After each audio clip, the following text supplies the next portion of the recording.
GhostESP has this feature I like to call dual communication, where you can get any device that supports GhostESP and 3 DuPont cables.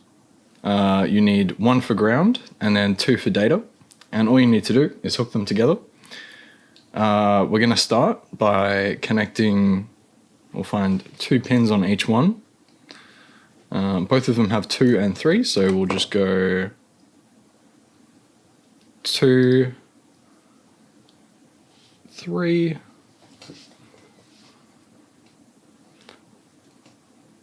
and we want the 2, which is green, into 3 on the other chip, and 3, which is connected to blue on this chip, to this one on number 2. And then we want a DuPont cable to connect to ground on both the chips. Ground is normally marked with a little G, it shouldn't be too hard to spot, or the letters G and D. We're just going to connect it to a ground pin on each chip. Perfect. Now we just want to make sure we have the latest GhostESP installed on both chips if we haven't already. Today we're using a C5 dev kit and a C6 dev kit. The C5 you can do 2.5 and 5 gigahertz with. We would just want to go to flasher.ghostesp.net and select the C5, which we're plugged into. Continue. Just connect to that one. Boom, we're connected. Continue. Download the latest firmware. Select GhostESP and then select the latest stable release. It'll fetch the files for you. Press continue. And then you just press flash firmware. Once that's done, you can just refresh the page, disconnect the chip, and connect to the C6 or whatever other chip you're using. Press the C6, connect. No compatible devices found. We can just disable the serial port filters.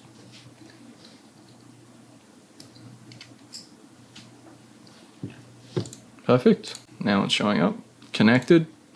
We just do the same thing again. Select the latest stable release, not the ghost board. Continue and flash that. Once that's done, we can go to ghostesp.net/serial. Now we can just go ahead and connect to the chip that we plan to run attacks on, not the one that we plan to host the web UI on. So because we want to do 5 gigahertz attacks, we're just going to connect to the C5.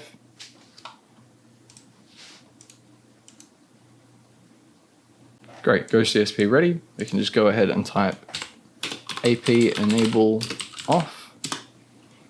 And now it will disable the access point so we don't accidentally connect to this one when we're trying to connect to this one and run attacks on this one. You can just unplug that one, plug it back in.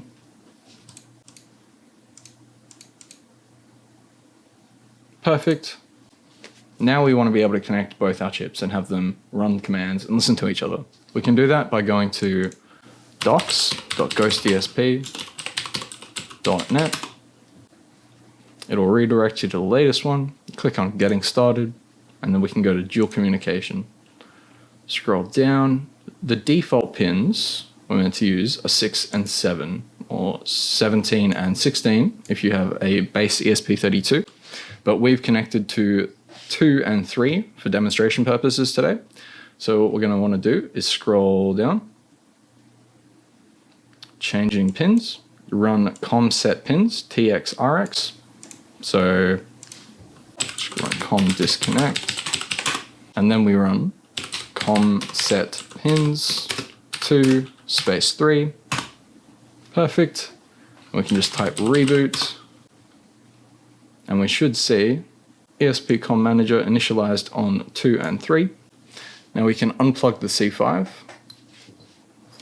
plug back in the C6,